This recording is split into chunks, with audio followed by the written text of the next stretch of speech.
Bitcoin coming off, and we do mean coming off, the euphoria of its big ETF milestone, down 16% since the 10th of January. So who's doing the selling? Kate Rooney knows. Hi, Kate.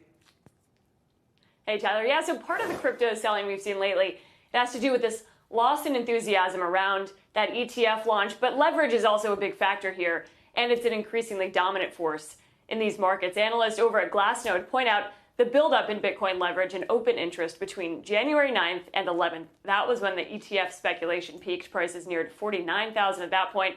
And then that was followed by this wipeout in some of those positions. Prices fell, and then you saw this Bitcoin sell-off over that weekend. The world's largest cryptocurrency dropped to its lowest level since December. This week, that has been disappointing for a lot of crypto investors, hoping these ETFs would unleash a flood of new interest from traditional investors and institutional investors and therefore boost prices.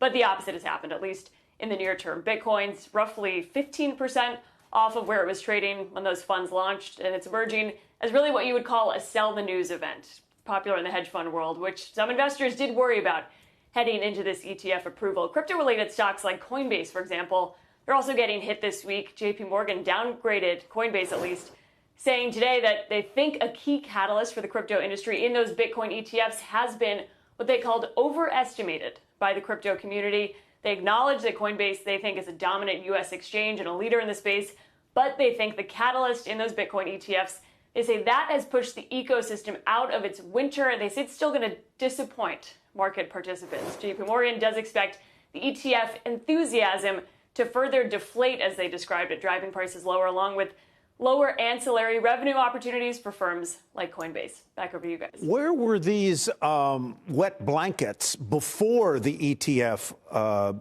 approval came along? You didn't hear a lot of people saying, "Oh, this ETF approval, it's going to go down from here." Bitcoin is because it's overbought.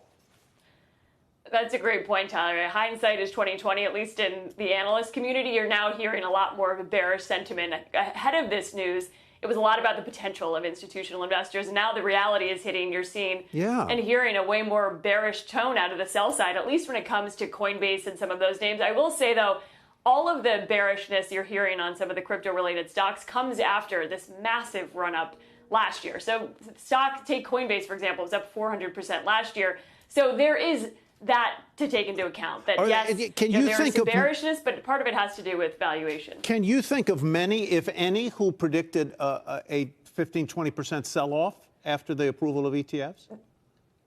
There were some that did say, buyer beware. There is the buy the news, sell the rumor risk that, especially in cryptocurrency markets. So absolutely, that was being said. We said it on CNBC multiple times. There were firms who said, yes, we're excited, but you got to be careful, and now that's coming to fruition. So a couple of the Wall Street firms did get ahead of this, but now you're hearing a bit more wet blankets out there, as you said, Tyler. Yeah, chickens roosting, that metaphor there, chickens roosting. All right, Kate, thanks.